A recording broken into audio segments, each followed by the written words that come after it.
এখানে দেখো যে একটা ম্যাথ দেয়া আছে, এটা বলছে এত এর মান কত, এটা 40তম বিসিএস এ আছে।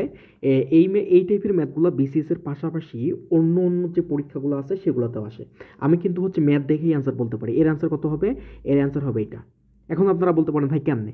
তো শর্টকাট টেকনিক শেখার আগে আমরা আগে এক্সপ্লেন করি যে আসলে এর মানটা কিভাবে আসলো। ঠিক আছে, তা দেখো তো বাবা এখানে কি দেয়া আছে, 0.9 তার উপর দেয়া আছে আমাদের 3 যোগ 0.4 তার উপর কত দেয়া আছে 3, আর নিচে কত দেয়া আছে আমাদের 0.9 যোগ হচ্ছে 0.4, এটা দেয়া আছে না?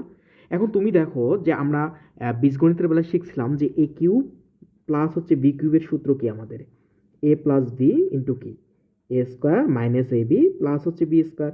তাহলে সেম সূত্র, এটা যদি এ হয় এটা যদি বি হয় তাহলে এ কিউব প্লাস বি কিউব, তাহলে আমি কি লিখতে পারি, এ প্লাস হচ্ছে বি ইন্টু হচ্ছে কি এ স্কোয়ার ইন্টু হচ্ছে এ স্কোয়ার মাইনাস হচ্ছে এ বি প্লাস হচ্ছে কি বি স্কোয়ার 0.4 তার উপরে স্কোয়ার। নিচে কত আছে আমাদের, নিচে আছে 0.9 যোগ হচ্ছে 0.4, তাহলে এটা এটা কাটা কাটা গেল না, তাহলে এখানে কত হয়, 0.9-এর উপর যদি তুমি স্কোয়ার করো তাহলে কত হবে, 0.81 বিয়োগ এটা এটা যদি গুণ করো তাহলে কত হয় দেখো তো, এটা এটা গুণ করলে 0.36, তাহলে এটা এটা হবে কত,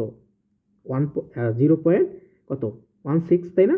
এখন যদি এটাকে তুমি যোগ বিয়োগ করো, এটা যদি তুমি যোগ বিয়োগ করো তাহলে কত পাবা, 0.61, তাহলে 0.61 হচ্ছে আমাদের অ্যান্সার। তাহলে এই টাইপের ম্যাথগুলো তুমি এইভাবে সলভ করতে পারো। ওকে।